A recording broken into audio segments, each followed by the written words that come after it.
Gentlemen, we are dealing with the undead. Mas, Maralto. Yes, Nosferatu. The undead. The vampire. According to the legends of my people, the last Count Dracula became one of the undead. A vampire. I am Dracula. I bid you welcome. Welcome to the now playing Universal Films Dracula Movie Retrospective Series. I have crossed oceans of time to find you. Hosted by Jakob. Oh, and I have waited an eternity for a man of your strength, your gifts, your will. Arnie. I am considered somewhat of an authority on the subject. And Stuart. We've all become God's madmen. All of us. This episode will contain detailed plot spoilers and strong language. Run to your mother. We hope you enjoy the show. Now, let's eat.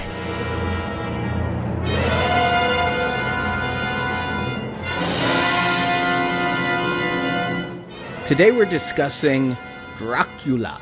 Or is it Bram Stoker's Dracula? Does this go in your DVD collection under B or D? I don't know. I guess it depends on your opinion of this film. Is it a B or is it D graded?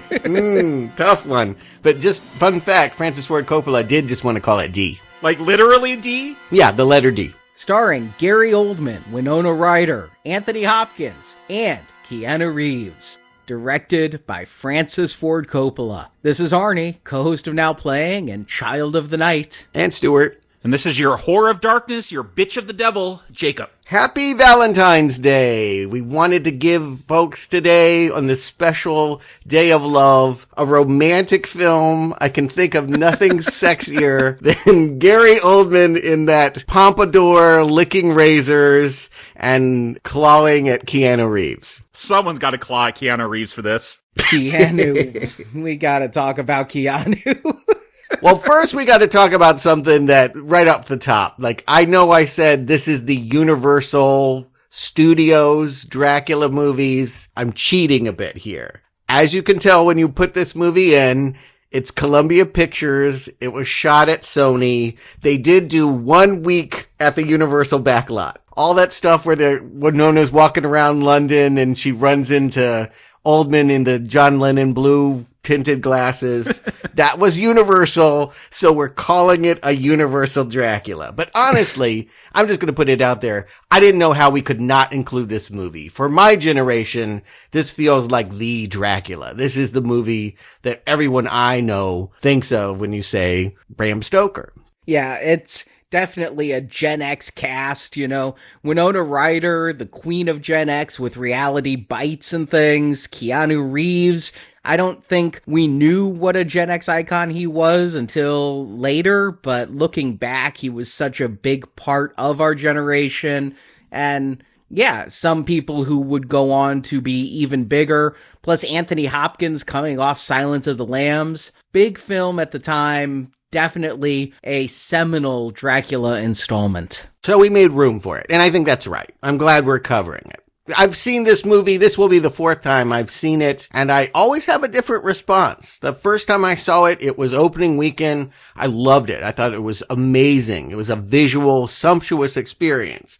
And then, like, afterwards, people were like, yeah, but what about that part and that part and that? And I'm like, oh, you're right. And when I rented it, I was like, oh yeah, this is terrible. And then I watched it a few years ago at a Halloween party, and I actually just really enjoyed it. I was like, yeah, this is terrible, but I really have a lot of fun with it. So up and down on this one. It's always been a curiosity. And you say this is the Gen X film and for Dracula, and I guess I'm a little out of step here because, yes, I've never seen this one. I am a newbie here. Wow. This is my first time. It's one, you know, Arnie always talks about his DVR movies have set for decades for him to get around to watch, and this is one of them too. I actually planned on watching this past Halloween, but then we started talking about a Dracula series, and this would be on there, so I'm like, I'll put it off. But, like, I've been meaning to watch this one for years. Like, I know its reputation. I know a lot about it, but this is my first first time actually watching it. Just curious, what is its reputation? What do you know about it? I mean, I know a lot about the effects, the visuals. I know about the performances. The kabuki,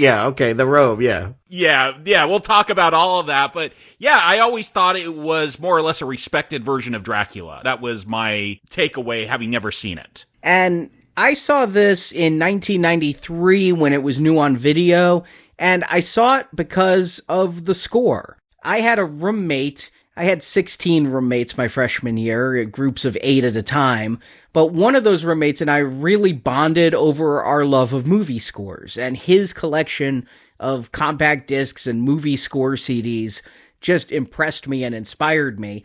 And one he kept listening to that I just absolutely loved was this Dracula score by a name that I can't pronounce his first name. Wojciech Kilar.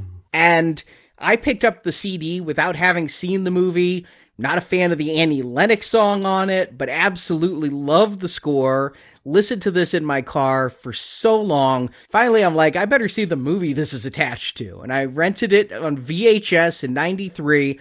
I remember watching it. I remember having a strong negative reaction. I remember thinking that Keanu was really bad, that his accent was really bad, and that Oldman was so over the top with the makeup and everything that I just was not able to get into this movie. I was laughing at this movie when I watched it then.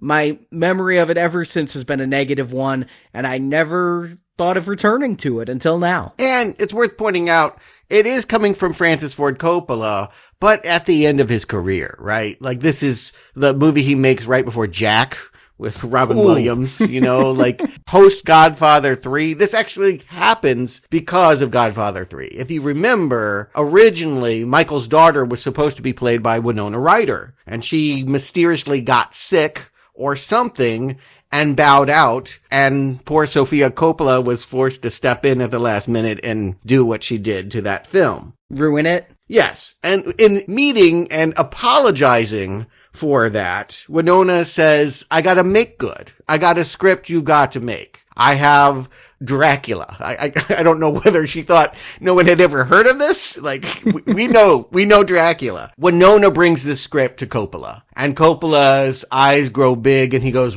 yes. He is been a huge fan of the Universal Studios Dracula movies, the historical Dracula as well. He sees a lot of possibilities in adapting this work, and he's broke. Just going to put it out there. Godfather 3 kind of ruined him, and he made some other flops in the 80s, and he really needs to pull American Zoetrope out of the hole, and he thinks that this is a good commercial project to kind of restore balance. He does get a winery out of this. This movie does gross $200 million internationally. He's able to get into the whole winemaking and really transition away from being a filmmaker. So for that reason alone, he considers this movie a success, and he did a very good commentary that I watched when I watched this movie. You're saying he was broke. Now, I know he's not personally financing the film, but this is a very expensive looking film. He said it was really cheap, but I looked it up. It was $40 million, which was the price tag of Batman, the most expensive movie of its day 3 years before. But I think for him, it was considered cheap because they had a unique take on the visual style. Every time they met with people, they were like, we're going to do T1000 computer graphics. It's going to be cutting edge. Oh, no. And Coppola was like, no, let's make it in the style of early movies. Let's do all the optical tricks that they would have had available to them back in the Todd Browning era. Yeah, he literally uses a hand crank camera at one point. Mm-hmm. Yeah, the thought was, can we make a $40 million movie using the techniques of early Hollywood cinema? And that really did contribute to a lot of confusion. He ended up asking his son, Roman Coppola, to step in as the special effects supervisor because none of the whiz kids knew how to do that. They only knew how to do the newfangled stuff. So, they really had to, they weren't interested in going back to the wheel. They just didn't want to do retro special effects. And this was the passion of Coppola. It was an opportunity for Coppola really to get close with his son, who did become sort of a filmmaker. He made a couple bad movies, I'll put it that way, Roman Coppola. It contributed to, I think, what he was passionate about this movie. I think by and large, my memory when this movie came out was he was very angry at his cast, that he talked about them taking over. Nothing kind is said at all about Winona Ryder. I don't know if I have anything kind to say about her. Yeah, well, she was kind of a diva on the set, and Gary Oldman was a diva, and then Keanu was just Keanu? Yeah, I think it was a chaotic production, and the Coppolas sued themselves by going and we're just going to make this a special effects picture, and whatever they're doing with the acting, we're just going to let them do. But Gary Oldman freely admits that he and Coppola didn't have one day where they weren't screaming at each other, arguing about how the performance should be. And it's all up there on the screen. I'm sure we'll talk about it. Like, I feel like you've accurately summarized this film now. Yeah, it's a mess, a chaotic mess with a lot of big personalities. Again, Winona Ryder, I think it's largely forgotten at this point, but she was probably the biggest star for someone under 30 at this point. She was coming off Edward Scissorhands. She was beloved for Heathers. We just loved her. We just thought that she was the new Molly Ringwald. And so she was the voice of her generation. And then she made a bunch of like How to Make American Quilt crap and shoplifted and disappeared. That's right. I forgot about the shoplifting. Yeah. Back when that was a scandal for a celebrity. Yeah, but she had a comeback. She put on Vulcan ears for a cameo in Star Trek. I don't know if she had a comeback. No, she's on that Netflix show, Stranger Things. Yeah, she's on Stranger Things now. I don't watch it. Okay, but it's huge, Stuart. Okay, no, I admittedly. My point is that they probably put her on that show because she is an 80s relic, and at this time, you had to use her. And Gary Oldman, I think, was a more curious choice. He was eccentric. You know, he was known to be theatrical and actorly. I don't think he was known as a sexy leading man. So Daniel Day-Lewis might have made more sense, but they went with him. And Keanu, Coppola will defend him to the death. He says he was a prince. He was the nicest person to him on set, and he worked very, very hard on that accent.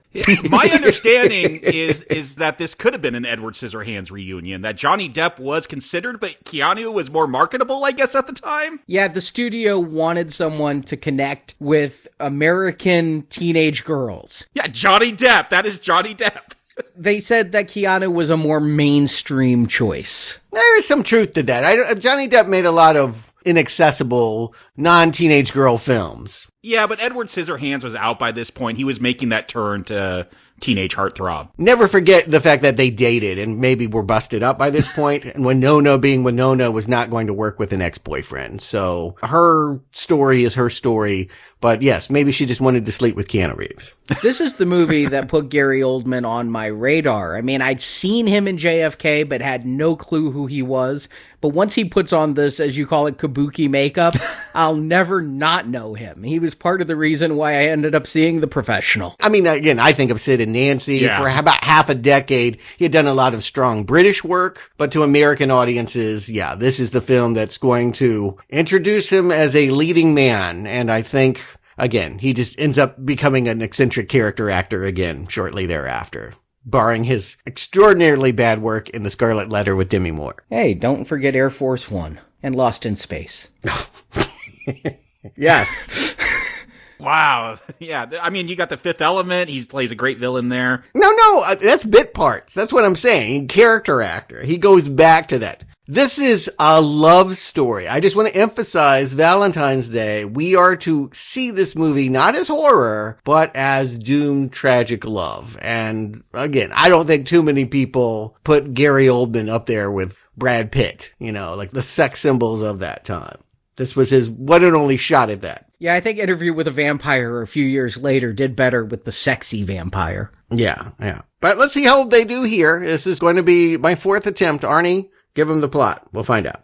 In a prologue set in the late 15th century, we see Vlad Dracula, played by Gary Oldman, fight in a war against the Ottoman Empire. Vlad's wife, Elisabetta, believing Vlad to be dead, commits suicide. When Vlad returns from the war, seeing his dead wife, Vlad disavows God and drinks blood coming from a stone cross. This turns him into a vampire. We then jump to the late 19th century and meet Jonathan Harker, played really poorly by Keanu Reeves. A prince. Harker is engaged to Mina Murray, played by Winona Ryder. Before the two can be wed, Harker is sent to Transylvania to sell some property to Count Dracula. This land deal had been handled by R.M. Renfield, played by Tom Waits, but Renfield has gone insane and been committed to a sanitarium. In Transylvania, Dracula sees a picture of Mina that Harker brought with him. Dracula believes Mina to be Elisabetta reincarnated, as they're played both by Winona Ryder. Dracula traps Harker in the castle to be fed upon by Dracula's 3 brides. Dracula then travels to London, where he successfully seduces Mina, despite Mina's engagement to Harker. Meanwhile, Dracula feeds on Mina's best friend Lucy, played by Sadie Frost.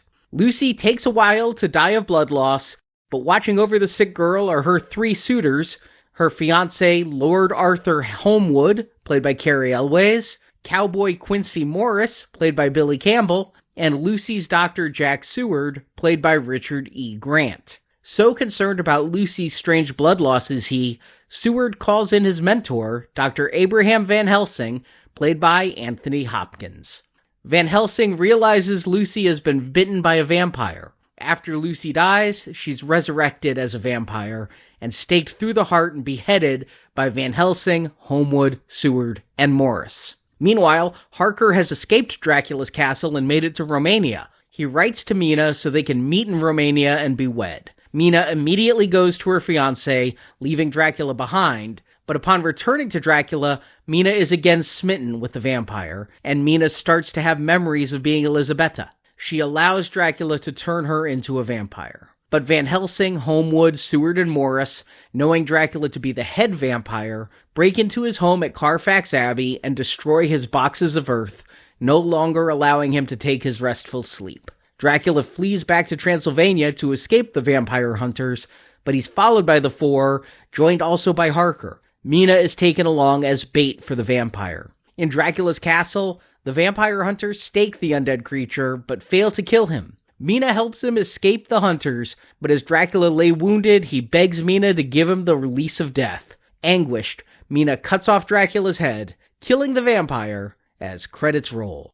And so, they call this Bram Stoker's Dracula. Of all the Draculas we've seen, this one definitely follows the book closest. It brings in the cowboy. We've not had a cowboy yet. Yeah, is there a Texan in the book? There is. That was wild. I did not know that. I thought for sure that was something they just added. But they did take their own liberties with this story as well. Yeah, Coppola loves the historical Dracula. I mean, people will tell you that this 15th century knight, Vlad the Impaler, is the original vampire, because he had bloodlust on the battlefield, because he put so many Turks on stakes that makes him a monster. I think that Coppola was very excited to bring that historical figure into the work. I mean, Stoker did too, but it's really accentuated here in what's easily the best sequence in this entire movie. If only everything were as good as the first 5 minutes here in this Constantinople prologue. I know. Was I the only one who got They Might Be Giants in my head during the prologue?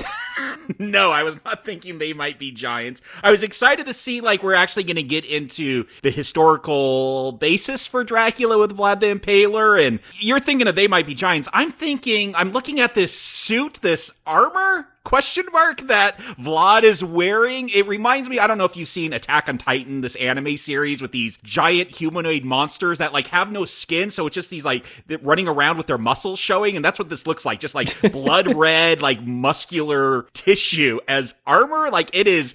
Look, we're going to be talking about kimonos and all kinds of weird costumes, but it starts right away. Yeah, Oscar-winning costumes. I wanted to say that's where Coppola wanted to put the money. He said this was a low-budget movie, at least for what they wanted to do, and they put all the money towards the actors, but after whatever was left for the technical budget, they wanted these costumes to speak for the characters. And so, yes, we have this wolf. Right away, he's identified as a wolf. Yeah, blood red. Yeah, no suit of armor do I know of anyone ever going out into battle in this. But boy, would it be cool. Probably cumbersome. He looks like a great action figure to me, that's just something I could picture. I love the lines in the armor. And yeah, I have not seen Attack on Titan, but I was thinking of a few animes I've seen and how this would fit in very well.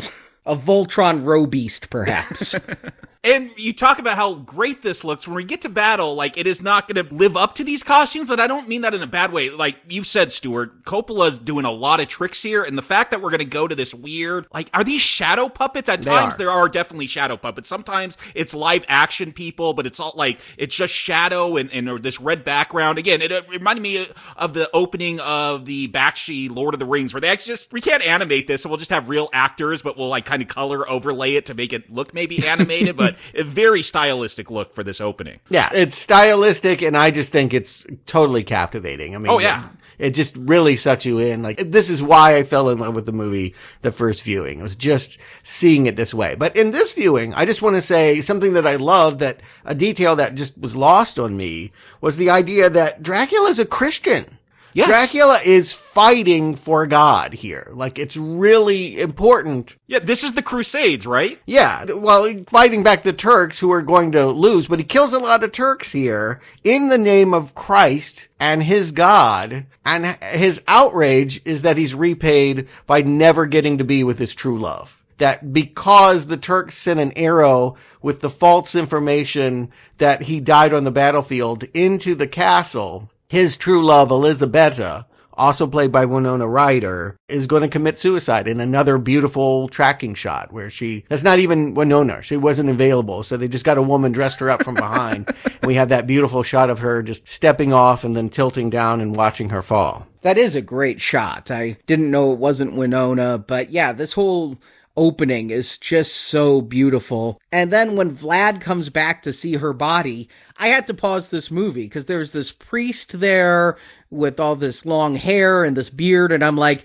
is that Anthony Hopkins? And it is. IMDb didn't list him as playing the priest, so I had to go into IMDb trivia because I was really distracted thinking that was Hopkins, and yeah, it is. Yeah, you can tell from the voice. Well, he's doing all the narration, but I didn't, these people here are speaking some ancient language. I'm reading subtitles, so I couldn't tell from the priest's voice that was Hopkins. Yeah, that basically the characters that we're going to see later are playing out here, and I get it. I get why you defy God. I mean, I get why you say, I'm not going to heaven if you're going to take away the thing I love the most and keep her away from me forever. Because she committed suicide, she will never join me in the afterlife. Screw you. I'm going to stab the cross. I'm going to drink blood. I'm going to stay on earth forever and work against you. I think is a brilliant take on the Antichrist. You can even see it here. He looks like Jesus. He's like a super pissed off vampire Jesus. And that's a cool conception.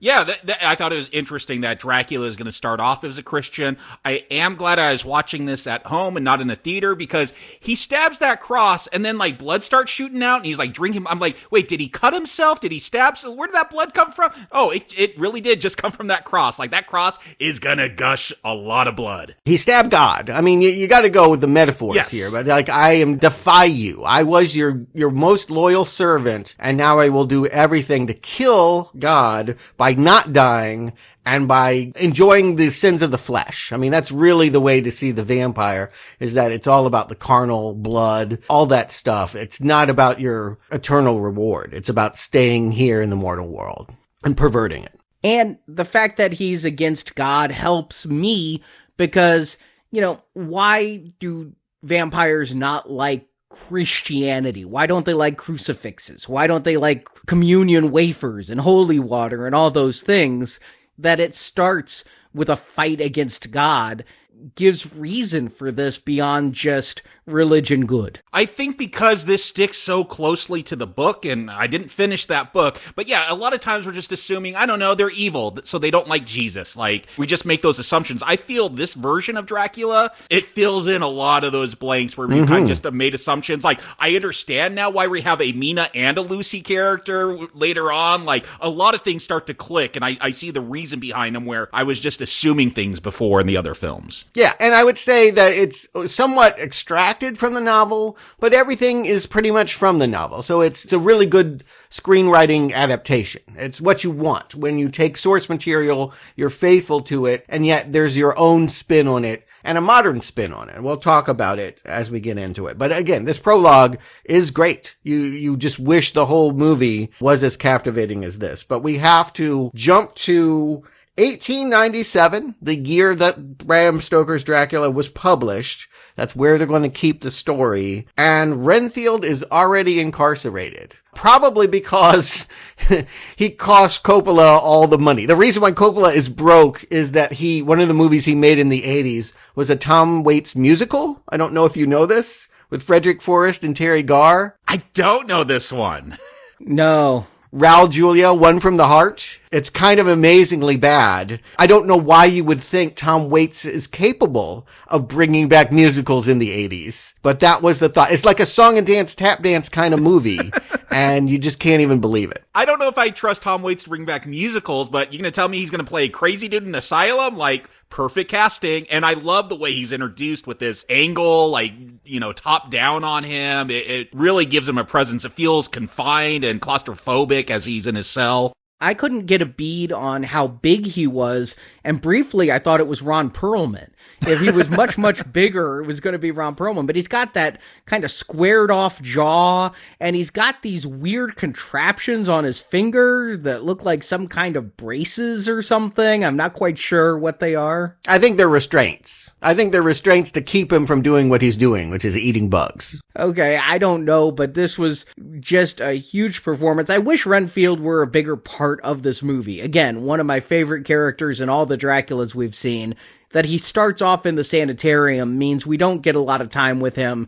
We don't get a lot of fun with him. But here we get to see him eating the bugs and raving about the master. But there is some fun to the idea of like, okay, this was the guy that was handling all of Count Dracula's real estate deals. How do we get somebody else to go if this guy came back and turned into a raving lunatic eating spiders? We'll just get someone stupid like surfer boy Jonathan Harker and tell him it's a promotion. I think that's funny that they're setting this guy up to think, oh, this is a business opportunity for you, when in fact they know they're sending him into madness. I mean, I think there is some messaging about class here that, yeah, he's poor. It's going to come out with his relationship with Mina. That's why he hasn't proposed yet. So, yeah, even though it's super dangerous, like COVID, who were the frontline workers? It wasn't the rich ones. It was the poor, regular, everyday man that had to go out and put themselves in danger. But throughout this, there's going to be talk about class and that. So I feel like, yeah, there you go. You're poor. You want to make some money. You want to get in with this law firm.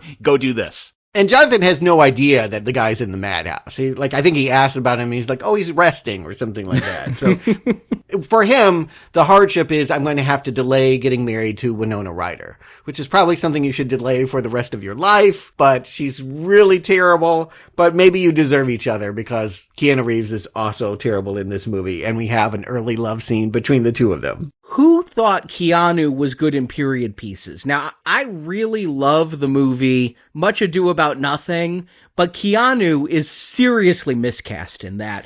Keanu should never do Shakespeare. Keanu is no Hamlet. And what is he doing here? Also, again, trying to feign a British accent that just is not working. I love Keanu these days, but in the 90s, I mean, between this and Johnny Mnemonic and things, he was a joke. Yeah, I just wrote him off completely, and this was part of it. I would love to see Keanu nowadays, like, try to do something like this again. Has he improved, or is he just taking the right roles now with, like, John Wick? But it's not just the voice, the accent, or lack of one that he's doing here. It's the fact that, like, he just has some Ted Theodore Logan hair going on. Like, he looks too modern. With sideburns that were really distracting. I'm like... Yeah, that was the only thing that showed that it was old, is yes. He had sideburns.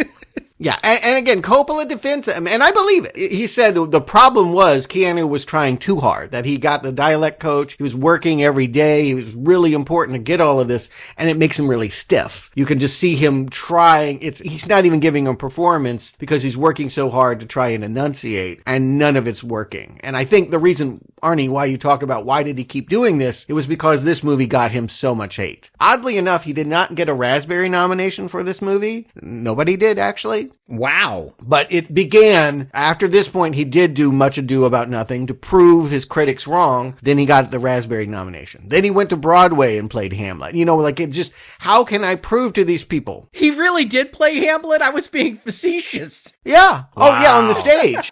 I thought you knew that. Yeah. No. How many nights did that last?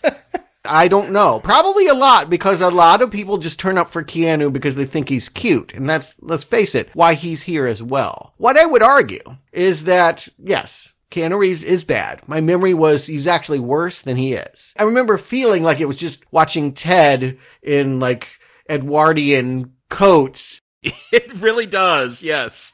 Like, go through this movie. But it's not quite that bad, but it is stiff and it is wrong. He never says, whoa, which is what I associate with Ted. And he should have. That scene where Dracula is climbing down the side of the castle and he looks out the window and sees it, I so badly wanted a whoa at that. Oh, I mean, there's a scene where Dracula pulls a sword on him and it's like super dramatic and he's like, I don't mean to offend you, sir. Like, that's your reaction to a sword being pulled on you? Stiff. Again, the stiffness of this. But here's what I'm going to make the case. I really believe this in my heart of hearts. Keanu is not the worst performer here because Jonathan Harker doesn't matter that much. He goes away for so long. When he shows up again, I'm like, oh, I forgot he was in this film. Exactly the same here. When they leave Castle Dracula, I forget about Keanu entirely. My mind leaves Keanu, yeah.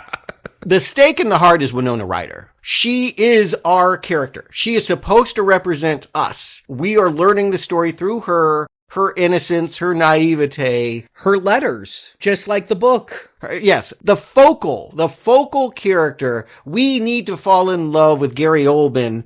She needs to show us why. And she's super bad in this film. Like, worse than Keanu. The worst performance in Dracula is the woman that wanted to get this movie made the most. I mean, maybe that's because there's more on her shoulders for carrying this story. I agree. Sure it was weird to see Winona in... I just don't associate her with period pieces. Now she's in Stranger Things, which is a period piece. Oh, no, she did a lot of period pieces. You just didn't see them. Age of Innocence, Little Women. Yeah. Nope, didn't see it. No, I know her for her contemporary stuff. She was a contemporary actor for me. And so, yeah, she cannot pull this off. I agree. Mm-hmm. Yeah, when they have this scene here early on, it's just like, oof. Well, I don't want them to be together. If that they're delaying this wedding for him to go off to Transylvania is just fine. But there was about, I'd say, 25 minutes of deleted scenes. And sometimes they just cut the scenes because Keanu was so bad. And he did have a lot more in this garden moment where he was prideful and boasting, and you could see that, hence why they have this insert of the peacock feathers. You know, it ends with peacock feathers going over them as they kiss. They wanted him to seem extra prideful. Instead, he just looks kind of like a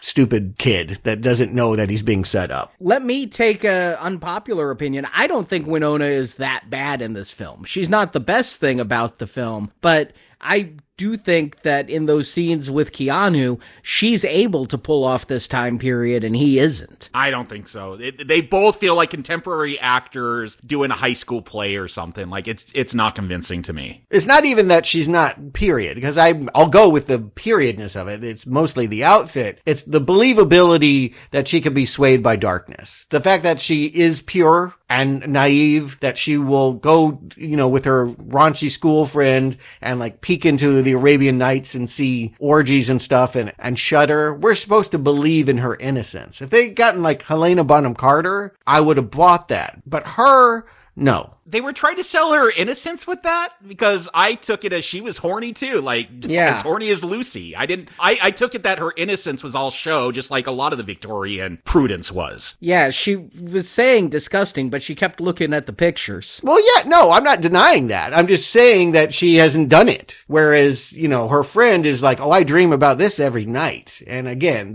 if this is the story about people that go against the church, she, in the beginning, is the one that is the good Christian girl who's going to get married before she has sex. And then it changes when she meets the vampire who is all about defiling Christians. And I just don't buy their attraction, their romance. We'll get into it. It's the middle of this movie, and we've got to talk about, well, yeah, this incredible train ride. Another highlight scene is the moment where Keanu is riding on this model train, and this is all done in camera. This is not optical effects and what have you. They're really projecting eyes on a background that is moving and all of that. I mean, they somehow have like the shadow of a model train being projected on the book when he's writing in his journal and everything. Like, you say this was cheap. I don't know, maybe these effects are cheap to do, but it seems like a lot of work went into them. Mm-hmm.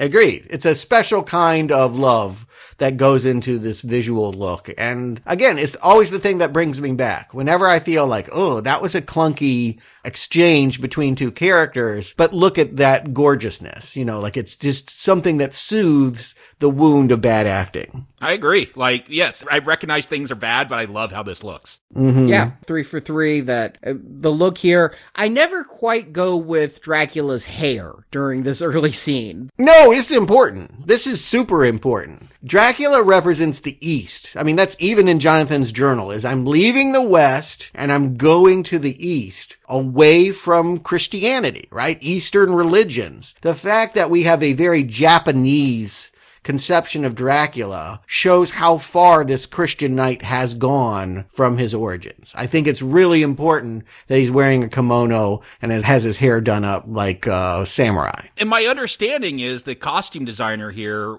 was Japanese and was unfamiliar with Dracula. So, like, this was just her ideas that she was coming up with. I don't know if she was unfamiliar with Dracula, but she definitely was encouraged by Coppola to make this character as non-Western, non-Christian as possible. It is crazy to think that this suave Vlad the Impaler that we saw in this prologue is now, I know this is Gary Oldman. He always tricks me because he's a man of 1,000 faces. He's so good with the makeup, but like, I don't see Gary Oldman in there, and I don't see Vlad. Like, this seems like a very weird, old, eccentric, not a warrior. Yeah, I see Granny from Beverly Hillbillies, honestly, is who I see.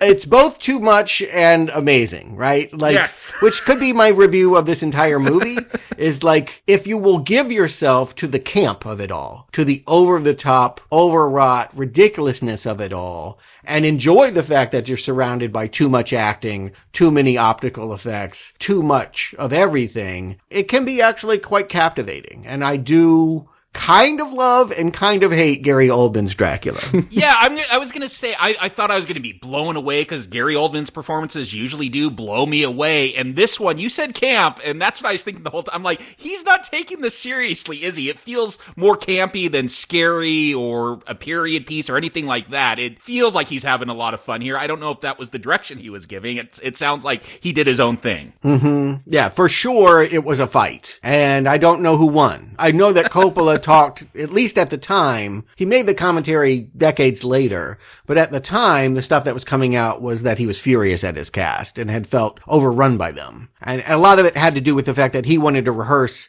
and no one wanted to do rehearsals. Why do we want to waste the chance of missing a great moment by not putting it on film? So that was a big fight. But Coppola walked away from the early dress rehearsals furious, literally walked out on Oldman, and they did not get along or ever work together again. And you talked about all the in-camera tricks here. Like, I feel like we're going back to that silent Nosferatu film with shadow. They do so much with shadow in this. It's great. But this was all in camera? Did they have like someone dressed up to cast a shadow to do this? Mm-hmm. Yeah, it was distracting, but that's all I could picture is there's somebody standing in front of a spotlight. Yeah. Doing these mimicked actions and things, and it's cool, but it is kind of distracting, although I like the moment where Keanu is like talking to the shadow, and then Vlad is behind him all of a sudden. No, yeah, there's so many great tricks. The shadow's choking Keanu at one point, probably like the audience wants to. Like, I loved all the shadow stuff. I think the best moment for Keanu is when he's screaming about wolves. He's like running through the blue flame. He just, yeah, it's where I remember my friend. I had gone to see this movie with someone that was a fan of him. She just burst out laughing. She was just like, oh God, why did they get him? Like, even the fans were feeling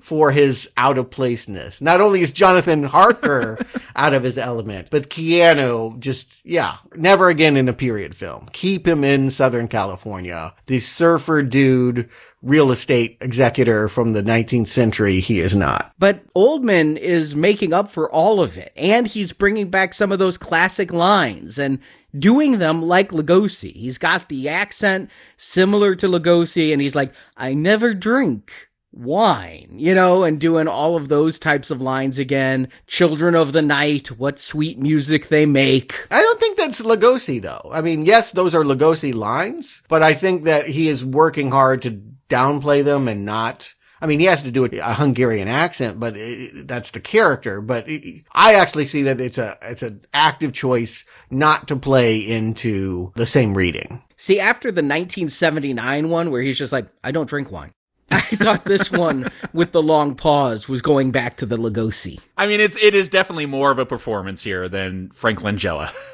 Yeah. Well, yeah. I mean, again, it's a step away from sexy, right? Frank Langella is always macking. No one wants to hook up with old Dracula here with that bouffant and everything.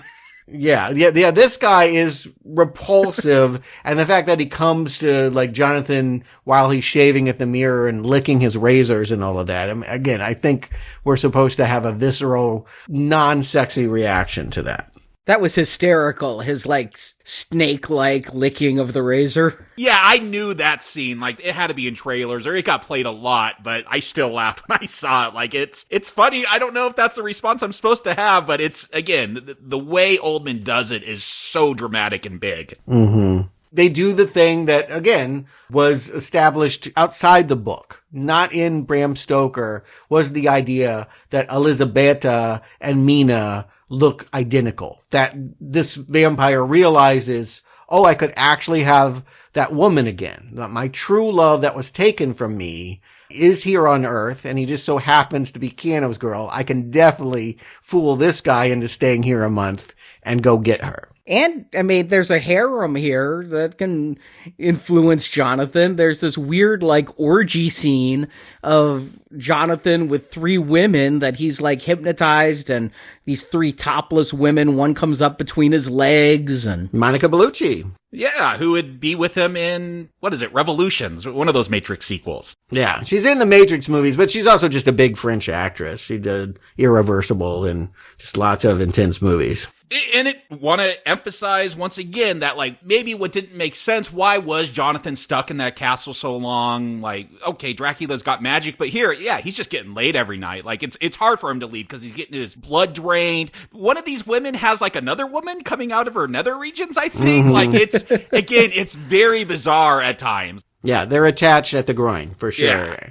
And that's, again, practical. Those 2 women were, I think they were models and acrobats or people that were trained in body movement. And so they just learned how to walk like that. That's not a stop motion puppet. And we get that scene from the book that I've been waiting for where Dracula brings them a baby because he wants to suck on Jonathan.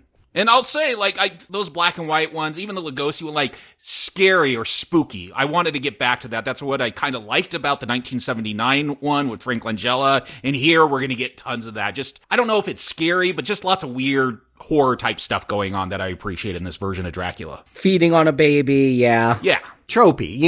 These are the stuff that, we watch horror movies not to always be surprised. I mean, at this point in my life, I don't expect to see new things when I watch a horror movie. Sometimes it's just comforting to see the old things, the creaky old mansion and the shadows on the wall and all of that. Just the way that they make that play. I agree. This movie is not scary at all. No. But this early stuff in the castle is a delight. And even though Keanu is bad, I'm having a really good time. I'll agree with that. I'm enjoying it quite a bit. And, while the prologue was great, I've said this about all the Dracula films. My favorite stuff is always Dracula's Castle in Transylvania.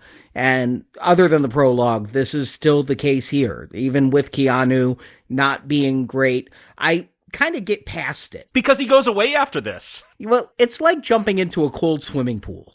It's really bad at first, but you kind of get used to it after you're in it a while, and that's how I am with Keanu's performance. He's not as bad as I remembered, because in my mind it was even more surfer dude. It was like, Johnny Utah or what, the other things that he played. It is pretty Johnny Utah. Like, I was thinking that the whole time as this being my first viewing. He is trying to do a different character. It's just he's stuck in that mode. But one thing to notice here, trinities, right? There's 3 vampire brides here. Jonathan is commissioned to write 3 letters, one to his work, one to Mina, one to his family. And when we get back to London, we see that Lucy has 3 suitors as well. One of which is, yes, a Texan named Quincy.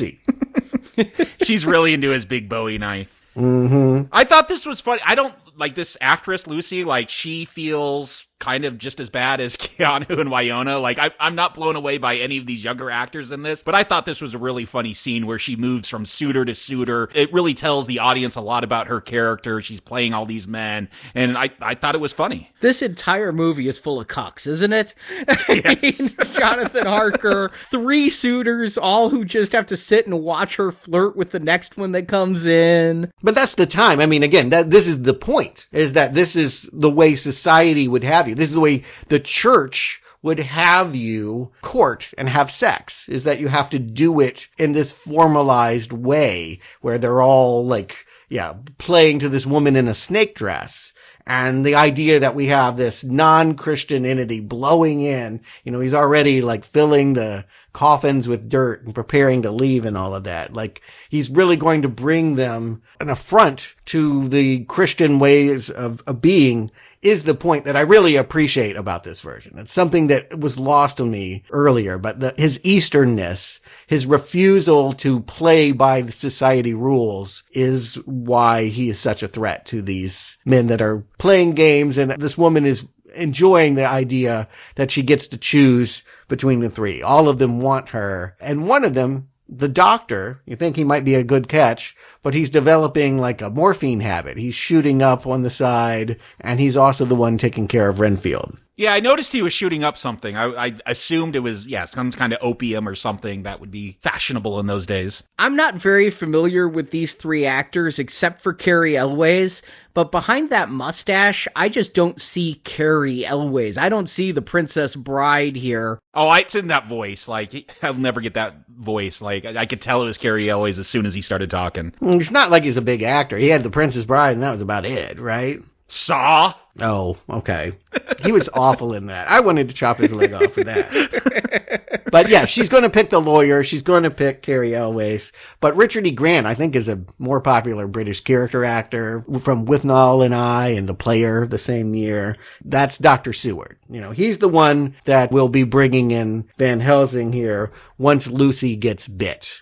We have the women giggling in the garden, and all of a sudden, as the Demeter, the ship carrying Dracula, is approaching the harbor, she falls under a spell, goes into the hedge maze, and has a little nookie with a wolf. Well, before that, though, she starts making out with Mina, and I'm like, oh, is that Dracula's corrupting influence coming upon them? Did it go further than just that kiss? Are we going to get a whole lesbian subtext here? Keep in mind, not that lesbians were transmitting AIDS, but keep in mind this was written at a time when there was no good drugs for AIDS. Oh, there's so much talk about sexually transmitted diseases through blood in this. Mm-hmm. Yes, it was very much on the screenwriter's mind, and Coppola very much wanted the subtext to be the church refusing to help people dying of AIDS. The morality, the belief that you were better. And so this was a, brief way. It's what you could do in 1992 of acknowledging gay people dying of a disease, is to have 2 women smooch. But yeah, I think that was the intent there. Yeah. You also had the 2 women kissing during the orgy scene and... Yeah, but those were vampire women. For Mina to be doing it tells me something different. But the wolf sex scene is something I didn't really expect. I'd see that more with a Sherilyn Fenn 2 Moon Junction kind of movie than a big budget Dracula. Yeah, Wolfman Dracula goes down on women. I was shocked when you get that scene, and he's bringing that head up from in between her legs. Dracula has to be about sex. I mean, I do think that in all the conceptions, the official conceptions, if you're going to follow the book, it is about how Victorian England, these enlightened people, deal with this primal, beastly part of human nature. You know, they want to downplay it. They want to say it's all about waiting till marriage and formalized parties where you don't take off your gloves to touch each other. And this vampire's like, nope, we're going to do it in all positions. You saw that Arabian Nights? We're going to do every chapter. I was not prepared for how horny this movie was. Mm-hmm, for sure. And I appreciate it. Again, this is the thing that I'm really picking up this time. I know that Coppola, at the time, very dismissively said, this movie, the only way that it's about AIDS crisis is that it will give me the money to finally make a movie about the AIDS crisis, a movie he never actually got the funding to make. He was very dismissive that these ideas didn't come through enough from what he wanted to do, but I think they're here. When he has shots of just white blood cells flowing through the veins, I get it, Francis. It's coming out clear. Yeah, but maybe modern audiences wouldn't, because I don't think AIDS is the fear that it is now. It's not the death sentence that it was in 1992. So was it feeding on Mina that turned Gary Oldman sexy and away from that really old dude and into what we see walking the streets of London in daylight, no less? Yeah, he makes a point that he could still go out in daylight. He's just weaker then. And I did read it that way, Arnie, that he's getting new, fresh blood. He could transform his looks. He's not this decrepit old man that has been feasting on babies or whatever in Transylvania, running out of victims. He lost the hairy palms.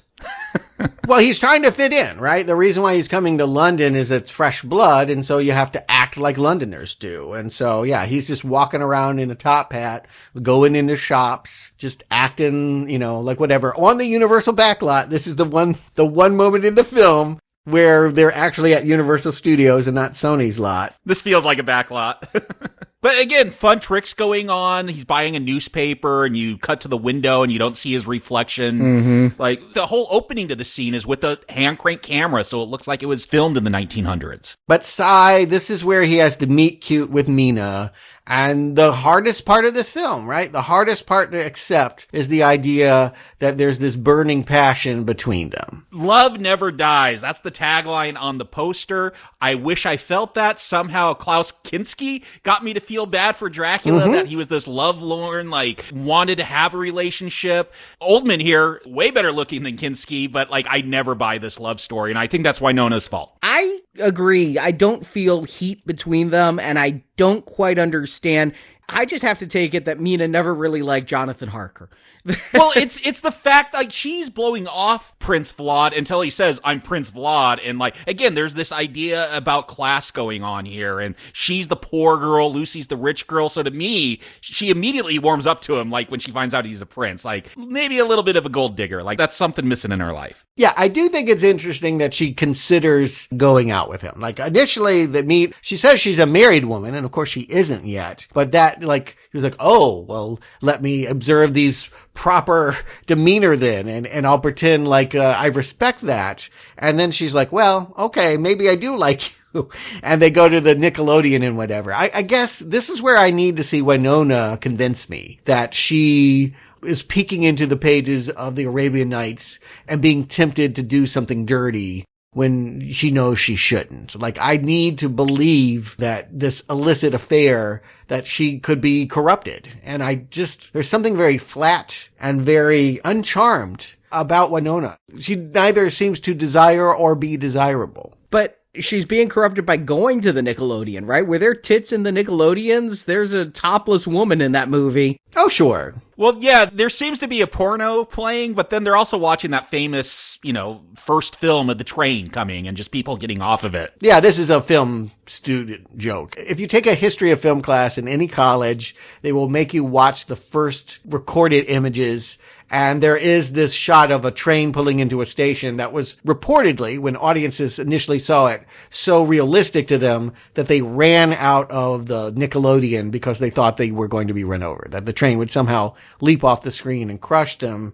And here the joke is, no, they were worried about the wolf that had escaped from the zoo that was prowling around the tent as well. Yeah, there's this ongoing reference to this wolf escaping the zoo, and I thought that was just cover for Dracula wolfing out and eating people, and people just assume that, but then a wolf from the zoo, shows up at this movie theater to disrupt this. Dracula's about to bite. Well, I think he's attracted.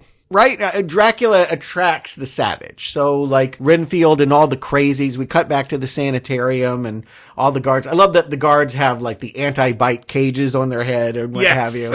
And they're all beating all the inmates because they're, like, howling at the moon. Like, again, there's something feral about Dracula that makes you stop acting like a proper Englishman. You lose your composure, your dignity, all your values when you're around him. So yes, a wild wolf will escape its cage and come running to him and become his little pet or whatever here. What's curious is that he is about to bite Mina in this instance, but holds back because... Help me out. Why? Well, my question was, he kind of pauses because he's got to look at the camera to show us his red eyes and fangs. The fangs actually coming down. That was kind of cool, the way they popped down, practically. Yes. Yeah. How'd they do that practically? I have no idea. I don't know. But if he didn't do that, he could have got that bite, and I feel like she was kind of brought back to her senses because everyone starts screaming when that wolf starts running around. And that's what stopped him from getting her. That she's horrified of him. Some version of him, yeah. Here's the truth of it. He doesn't necessarily like his existence, right? Like, he wanted to go to heaven. He was a disciple of Christ, but he wanted to go to heaven and be met by the love of his life. He's staying on earth in defiance. And so, yes, the thought of, like, having to pervert her, to make her one of his own, to be there... Again, I think we just want more of this. I want this articulated better, and I want it to come through in the performances, not necessarily in lines of dialogue. And it's not good. In fact, it's the worst part of it. Worse than Keanu is the love story between Gary Oldman and Winona Ryder. I will agree in that that's the part that falls flattest for me. Like, they're really going for that in this. Like, if you want a love story, it doesn't work. Mm-hmm. It's so important. It's so important to this movie that we understand that this is the tension. Jonathan Harker in the castle, who cares? Literally forgot about him until they show him again at that castle. Right. But this matters a lot, and it's not good. And I'm actually taken with this to a degree because I'm keep wondering what is up with Mina and Jonathan that Mina would do this. I wish that there was motivation given beyond Dracula's thrall. You know what I'm saying? That's where this is failing for me, is that I don't understand why. Because behind every good Christian is a sinner waiting to burst forth. Because secretly, doing all that stuff to make yourself better than other people, you're jealous that you can't be the savage wolf and just go do it in the garden. That's why. But we don't believe that Winona is that feral creature. That's the problem. I believe it in Sadie Frost. I believe it in her characterization of Lucy. I'm not getting it. Maybe they should have switched parts. Maybe that would have been, I don't know. No. Maybe you just fire Winona Ryder. That's what I would have done. Yes, I agree. But it's her project. You screwed up Godfather 3. You don't hire Sofia Coppola. We can all agree, right? Don't put her there, but you find another actress. I mean, this is Bram Stoker's Dracula. Like, really, what did Winona do? Bring the book from the library? The script was done. You know, Coppola, of course, tinkered with it, but for the most part, it is the work of, well, a writer that's made some really shit films, actually. Hook, Ooh. Sahara, August Rush. Maybe you like Contact with Jodie Foster, but... You could have stopped at Hook. Yeah. Contact is in our book as an underrated movie. Not Stuart's pick, though. No, not one of my favorite screenwriters. But again, I like the script. I like the things that he's accentuated, his concerns, and his explanation. The fact that we now have a reason to side with Dracula and his evil and be against God feels very in keeping with Coppola, really, if you think about the way he conceived of Michael being in the church and being a mobster. There's a real kinship between Godfather and Dracula now. And yeah, my problem isn't the script. Like, I understand the story that's being told. I understand where people are coming from, what themes and all that. It is the performance. I'm not feeling it. And that's the problem is I understand it intellectually, but emotionally it's falling flat, which is always a bummer because I want to be pulled into a film and given those emotions. All right, well, let's throw another one into the mix because this is about the time where Dr. Seward realizes I can't help Lucy. She is being outfitted for her wedding dress and wearing a ridiculously big collar that is hiding these bite marks. Beautiful, beautiful costume. It reminds me of that tar-spitting dinosaur in Jurassic Park. The fan, yeah, almost like a fan around her. But yes, she's hiding what looks like, yes, herpes or something, but is in fact vampire bites. And so let me call the rare blood specialist from Switzerland, Anthony Hopkins. Yes, a year after Lecter, here he is. Academy Award winner, bringing class to the proceedings. I think he fits in this role perfectly. He's well cast. I do have to ask, though, does Van Helsing have magic powers? Can he actually astral project? Like, he's talking at one point and then he, like, disappears and he's behind a coffin all of a sudden? He seems to be another villain, right? The conception is not that this is our hero and we want him to stake Dracula, but in fact that he believes righteously in this society that, again, won't let people lust. That the criticism that Dracula has is, I want to be physically with my woman,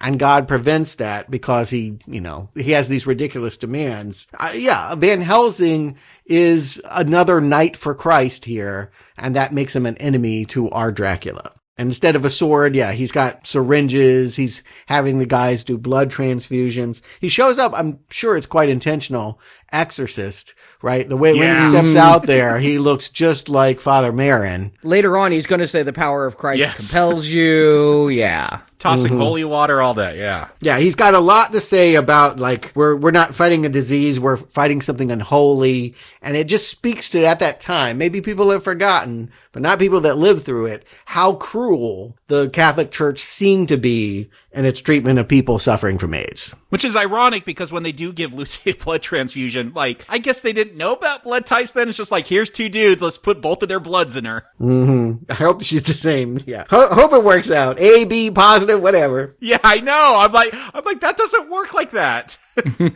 You're here, you'll do. I also love that, like, Van Helsing's kind of a flirt. Like, all of a sudden, like, he sees Winona and he's, like, dancing with her too. She's just come in from dancing with her prince. And you get the sense that he has a lust for her as well, but he of course can't express it that way because his morality won't let him be that way. But he's an old lich, and he, just like Dracula, would love to just waltz her into the bedroom if he could. And again, I love the fact the big kill happens when Dracula finally comes to take Lucy in full. Like, he's off at a restaurant eating. Like, he's like, I gotta go, I'm hungry. And it leaves all the dudes to try and defend the bedroom of the vampire chick, to no avail. And they do a very Godfather thing. If you remember the ending of that first movie, there's a famous juxtaposition between a baby's baptism and people, a baptism of blood. Here we have Mina, who felt a little guilty about leaving her friend, but was like, Jonathan has escaped and I'm going to go marry him in a Bulgarian convent.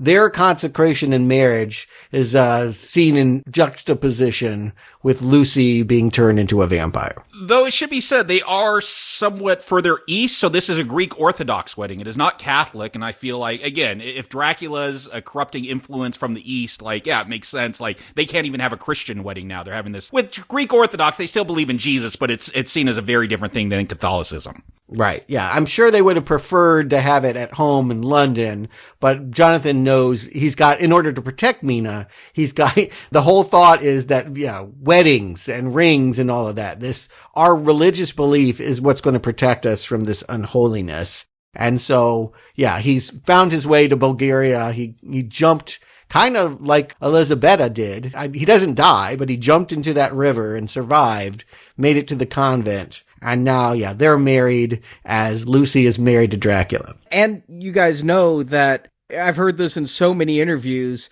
This was initially filmed in like a Roman Catholic church, and Winona and Keanu may actually be married in the eyes of God. They're not like legally married, but she'll text him still and say, hi, husband, and things like that. And so they had to refilm this so that what might be their actual wedding wasn't on film, and film this in a non-Catholic. Oh, weird. No, I didn't know that. Yeah, they talk about it in interviews sometimes, and it shows up like in those clickbait articles. Winona Ryder and Keanu Reeves are secretly married and all that.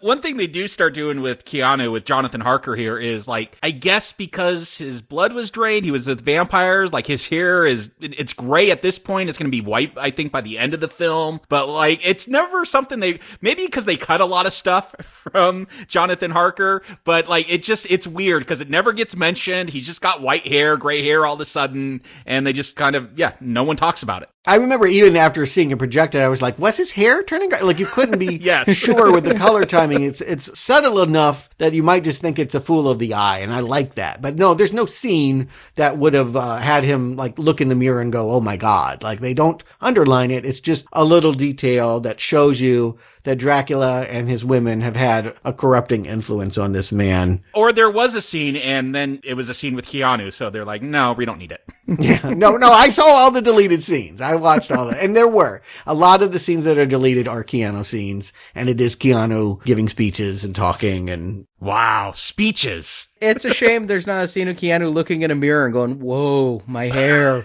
Yeah.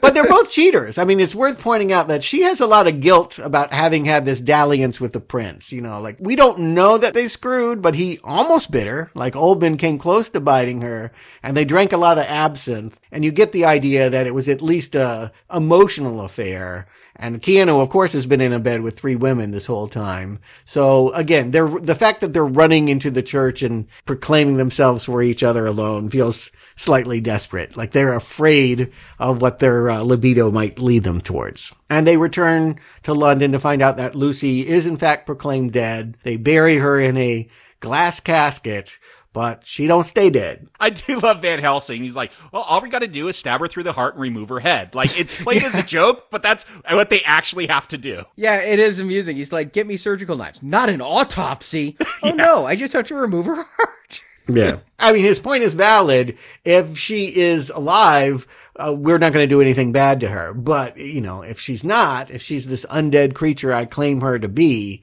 this is where the other men become convinced. Up to this point, they've been like, yeah, I'm not sure about this Swiss doctor. He's a little kooky. But once they see Lucy holding a baby, about to bite into another meal and vomiting up blood like the Exorcist, yeah, they're okay with the head being chopped. This is a good scene. I like the makeup effects on Lucy, that Lucy's coming down with the child, back to that lady in white type stuff, her funeral gown being white, her fangs out there, and the beheading. Coppola is not afraid of the blood effects. Yeah, and again, I think that it really works. There is an optical effect here. They did have, in order to get the vomit, like, they did superimpose her head over what was just a faucet of blood shooting. But again, I think all of these special effects, if you can buy into the idea that there's an artifice to them, I think they're very beautiful to watch. I don't have any problem with any of the visuals in this movie. No, and another Exorcist moment with her doing all that vomiting. Yeah, I don't have any complaints. I think for the most part, they look pretty good most of the time. Everyone's like those trains,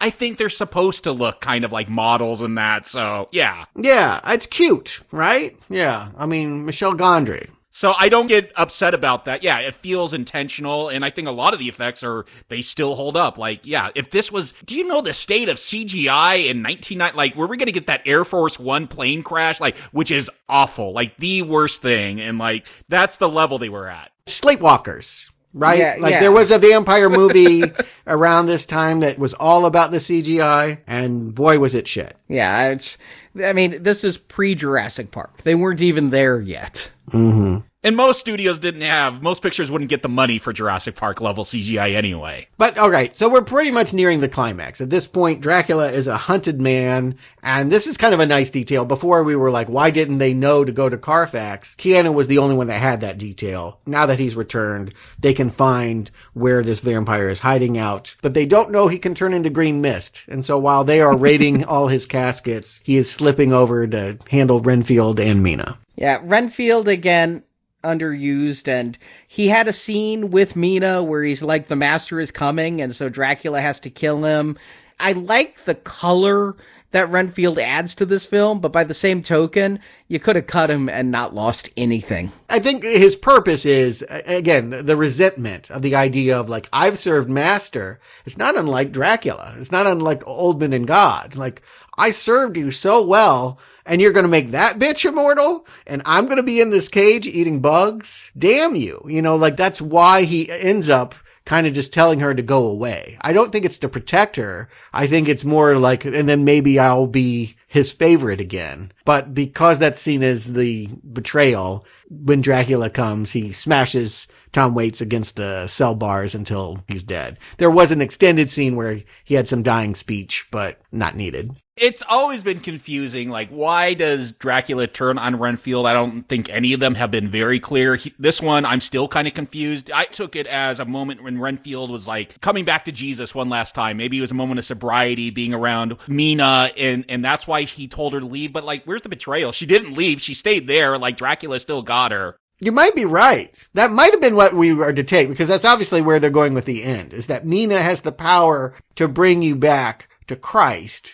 And if I actually saw that transpire between her scene with Tom Waits, that would be meaningful, but it doesn't come off that way. It feels more like this guy just resents her and is sending her away, and she's in the next bedroom when the green smoke turns into Gary Oldman shirtless, and we have more Christ imagery. You know, he slits open the sides. It's like the gash he got on the cross, and fully turns her into one of his own. She accepted the deal of them living as undead on Earth forever.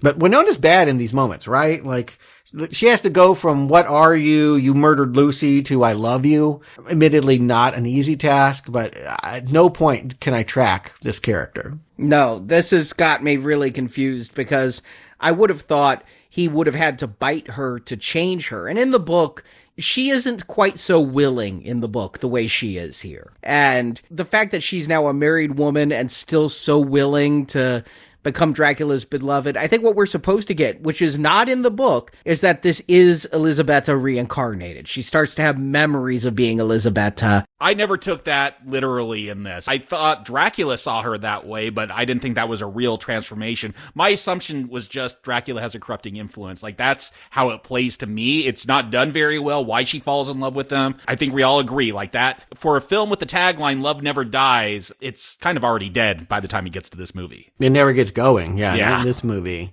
But yeah, reincarnation is an Eastern concept. It's not a Christian concept. So what to make of that? How much we can understand of Mina outside of the fact that she looks like Elisabetta. All of this is the work of the actor to figure out and then dramatize. Like, that's all I'm saying. That all the confusion I'm having, all the digging that I'm having to do in this moment, it's because Winona hasn't supplied these answers. But they get caught, and unlike Lucy, Dracula gets away and leaves the girl. So he turns into a pile of rats. Yeah, great special effects here. This pile of rats that then, like, falls and the rats just run away. And before that, like, he was in part bat form. I love that the vampire hunters are so ready to face a vampire, but then when the rats show up, they're all like, ooh!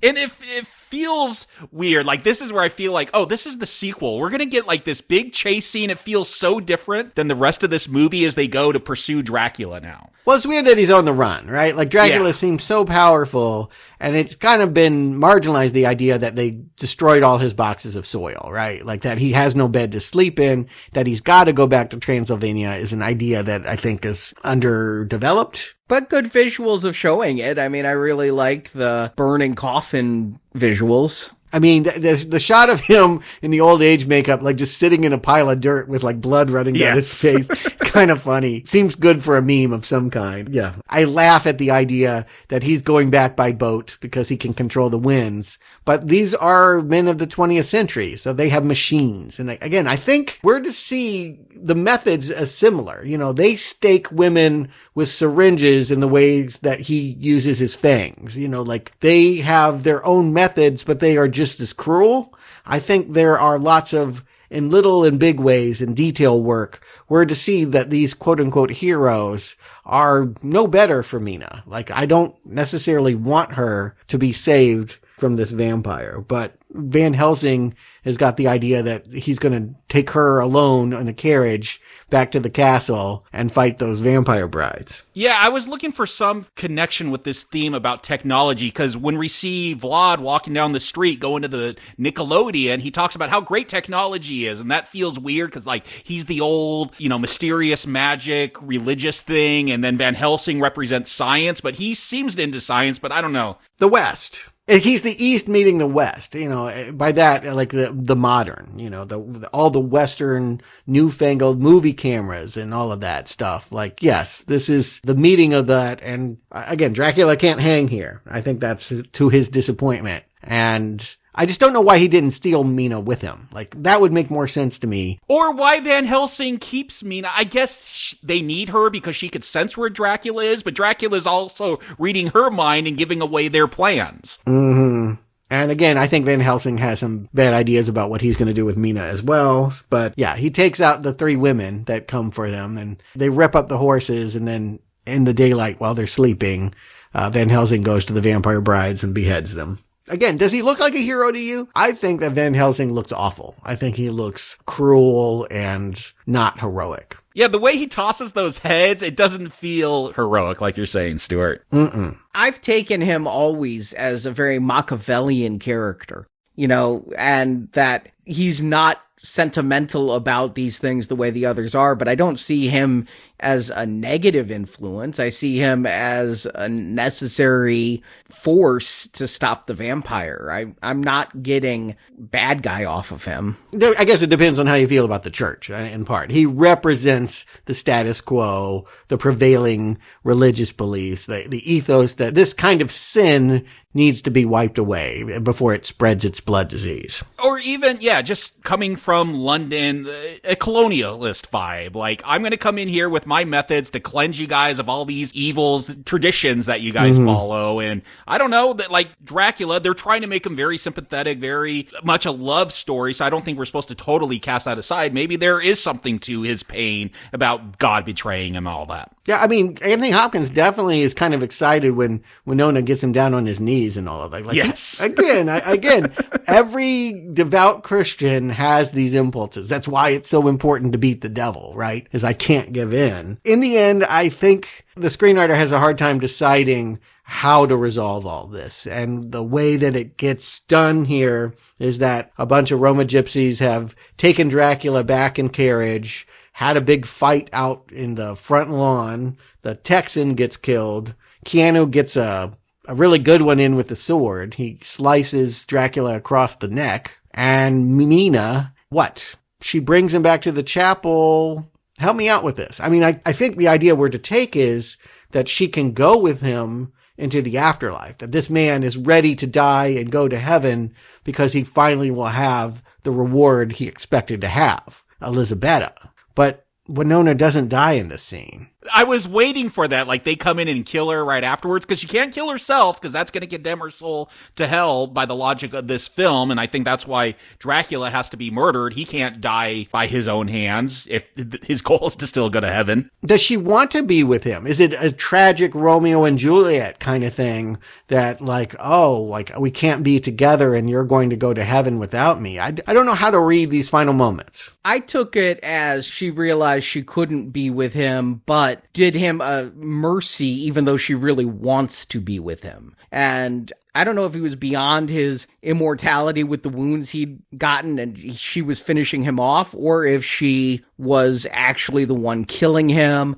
The fact that this is the last scene, that we don't have a denouement to show us what happened between her and Jonathan after all this, to show us, is she out of the thrall? Was this Dracula's power, or was this her own choice and she's still racked with guilt after killing Dracula? These things I'd like to know, and it leaves me kind of blue-balled. Yeah, if this wasn't Winona doing this role, maybe I would have felt this moment of powerful love and understood what they were going for. But because this love story really falls flat for me, I do want more resolution to it. And I mean, again, in sending him to heaven, she looks up. I think we can get this much. There's a fresco up on top, like the Sistine Chapel of Dracula and Elisabetta, and it glows. And I think we're supposed to think they're finally reunited, except they're not. She may have condemned him. By sending him to heaven, she may have sent him to hell because he's never going to be with her. Yeah, I don't know if Dracula's getting to heaven. I guess it depends on your understanding of the Gospels. I definitely think he's forgiven. I think she has the power in this final scene to turn him back into Gary Oldman. You know, like he looks like he does in the beginning of this movie.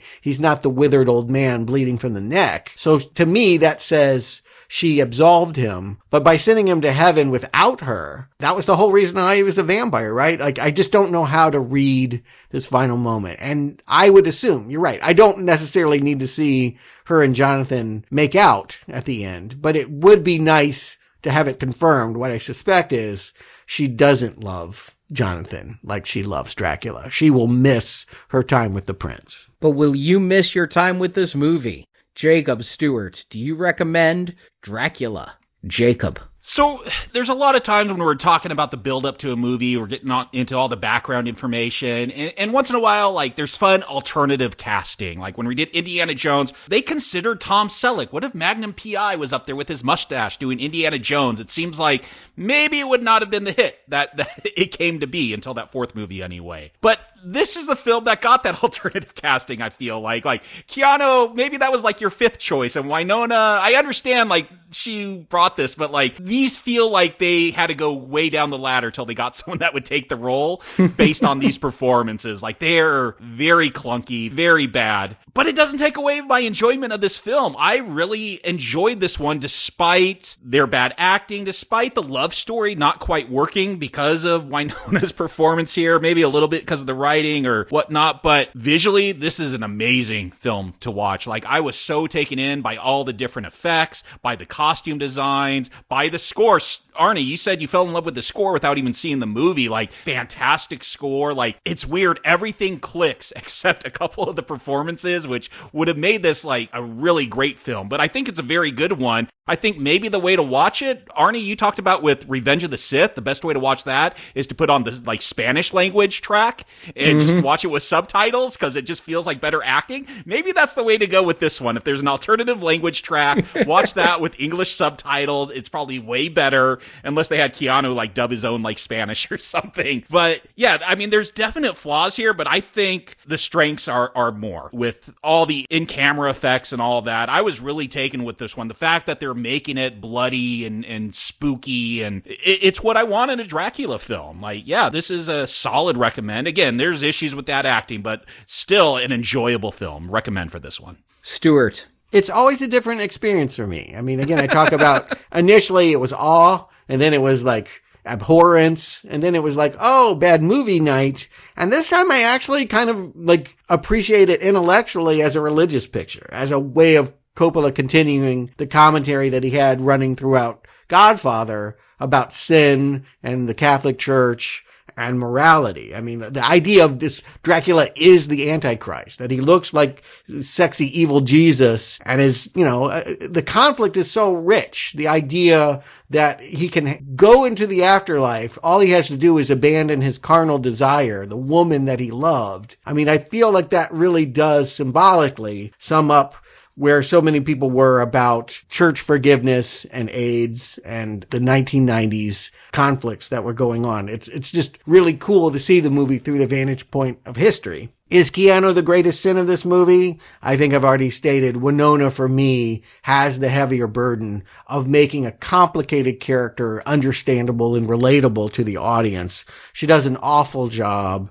And yeah, I just feel like she is a detriment, a real big one, to the love story that's so important to dramatize. But is this a brown arrow or a green arrow is kind of where I land on this, because I'm going to recommend it. There's just too much good here to condemn. It would never be a red arrow, even though I can acknowledge that there's plenty of bad. But, like, is it bad in an enjoyable way, or does it somehow transfigure all that stuff into, like, a campy entertainment. I'm going to land that I actually think this time I just genuinely respect this movie. Like, I appreciate what it's doing. I like how unique its take on Dracula is. It's not Frank Langella. It's not Max Schreck. It's not Bela Lugosi. They managed to come up with something original and Eastern and very unique in its conception. And even though this is kind of a silly pastiche, I think it's a pretty good film, and I'm going to recommend it. And that's 3 for 3 in this case. I had to really give this one some consideration because I do feel like the love story between Mina and Dracula is underwritten. And what's underwritten could be fixed with great performances. Oldman is way over the top, but giving an amazing performance, although I don't necessarily care for the John Lennon glasses look. She's definitely Yoko, though. And I already talked about Keanu. I kind of got used to him. He is not as grating as he is in Much Ado About Nothing. But the movie shines around Gary Oldman and Anthony Hopkins, who I think is also really good here. I think the three suitors kind of get lost in the fact that there's three suitors.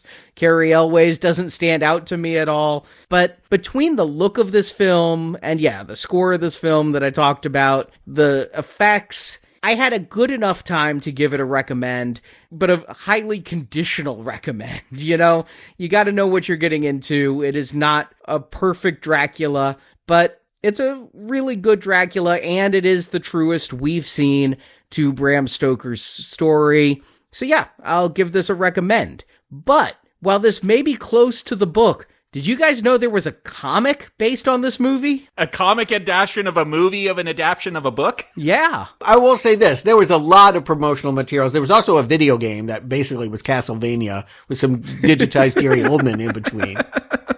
But it doesn't surprise me that someone would put out a comic book. Well, you can hear about it and interviews with the creators of the comic at our new sister podcast, 4-Color Film, which is a podcast entirely dedicated to comic book adaptations of movies. And the episode of Dracula is their first episode. Cool. So you can check that out at 4colorfilm.com. I will definitely do that. We will go back to Dracula as well, although we never got a sequel to this. Not proper. I mean, Coppola, originally he thought he would go on and do Frankenstein. That was the plan, was that he was just going to reinvent Universal monsters. Is he going to do all the Universal monsters? And he had such a bad time working on this movie. I blame Winona again and Gary Oldman that he was like, I'm going to go be with someone funny like Robin Williams. And he passed off duties on Frankenstein to Kenneth Branagh. Maybe we'll cover that movie sometime.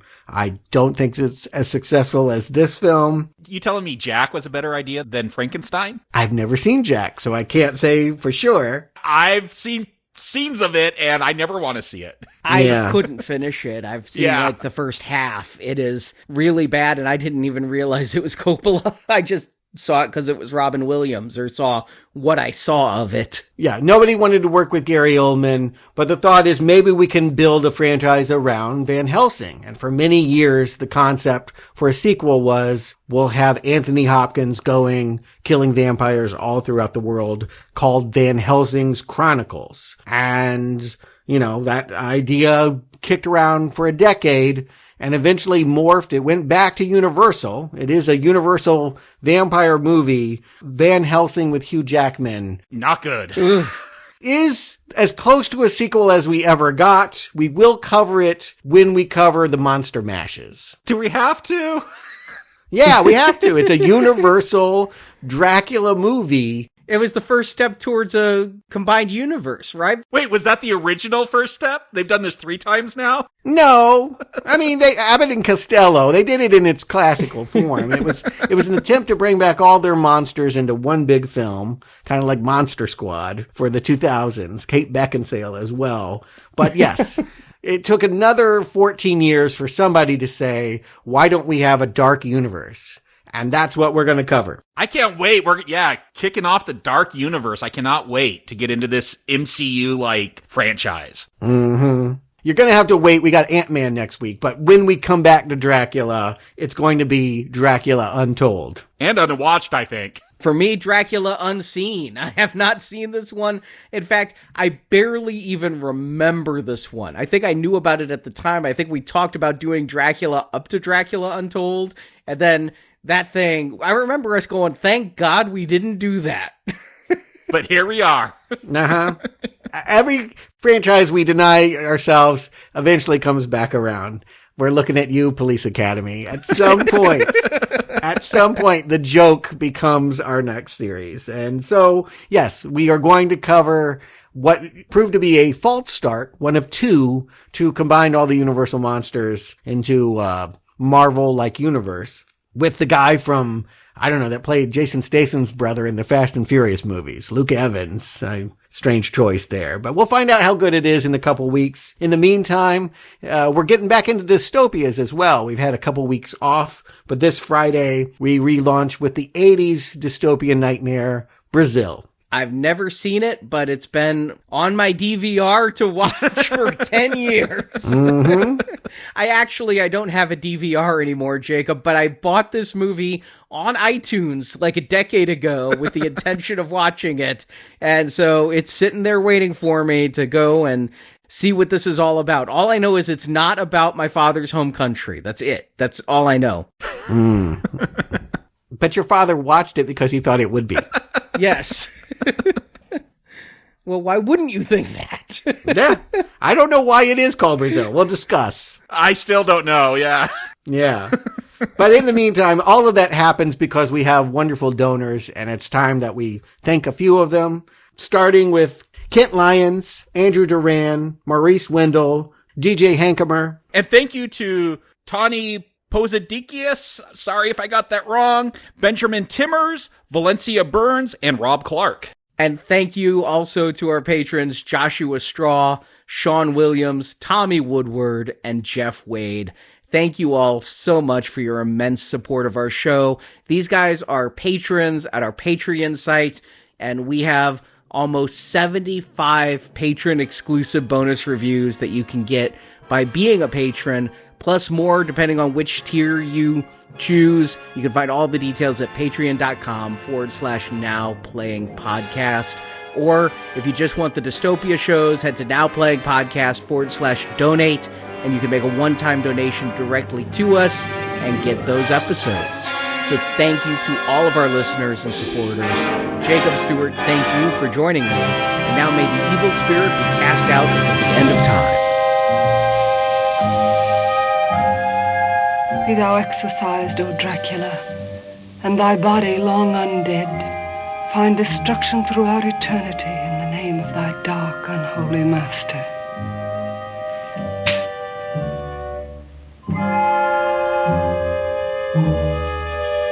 In the name of the All-Holiest, and through this cross, be the evil spirit cast out until the end of time.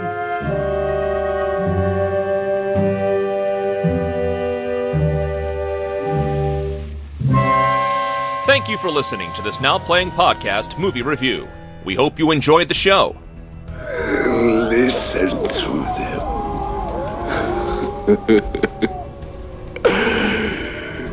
The children of night. What sweet music they make. Help us spread the word about this show by leaving a 5-star review on Stitcher, Podbean, iTunes, or your podcast store of choice. But even if it would work, do you expect me to agree to anything so fantastic? Want more reviews like this one? In the archives section of NowPlayingPodcast.com, you'll find more than 1,000 in-depth movie reviews from our panel of hosts. I hope you will like it. On our site, you can hear reviews for every installment in the world's biggest film franchises, including the Marvel Cinematic Universe, Star Wars, Spider-Man, Batman, X-Men, James Bond, Middle-earth, Jurassic Park, Fast and Furious, and Transformers. You do not know why you came here tonight. It was because I wished you here. Plus, we have individual movie reviews, such as Titanic, E.T., Inception, Big Hero 6, Ready Player One, Pulp Fiction, Apocalypse Now, Dr. Strangelove, and hundreds more. I want to be what you are. See what you see. Love what you love. And come back to NowPlayingPodcast.com next Tuesday for another all-new movie review podcast. You always leaving any of my film? Support from listeners like you keeps Now Playing Podcast on the air. Isn't eternity together better than a few years of ordinary life? You can donate directly by tapping the support button at NowPlayingPodcast.com. A good prince would have paid that price for peace. And you can join our crowdfunding campaign for early access to new episodes, exclusive reviews, and bonus reviews. The spider spinning his web for the unwary fly. Now Playing Podcast is produced by Arnie Carvalho. Okay, obviously we're dealing with a little bit more than just narcissism here. Associate produced by Jason Latham. I am the king of my kind. Now Playing is edited by Heath, Santiago, and Arnie. I condemn you to living death, to eternal hunger for living blood. Now Playing credits read by Brock. Words, words, words. The opinions expressed in this podcast are those of the individual hosts and may not reflect the views of Venganza Media Incorporated. How can you expect me even to listen to you when you're concealing the truth about yourself? Venganza Media Incorporated is not affiliated with, and this podcast has not been prepared, approved, or licensed by any entity that created the film analyzed herein. All movie clips and music included in this podcast are the intellectual property of their respective copyright holders. They are included here for the purpose of review, and no infringement is intended. Master, we are here. You can't hear what I'm saying, but we are here. We are safe. Now Playing Podcast is an exclusive trademark of and may not be used without the express written permission of Venganza Media Incorporated. Your impotent men with their foolish spells cannot protect you from my power. Now Playing is a Venganza Media production, copyright 2023, and no part of this show may be reproduced, repurposed, or redistributed without the written permission of Venganza Media Incorporated. All rights reserved.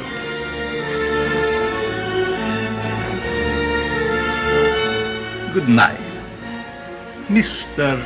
Renfield.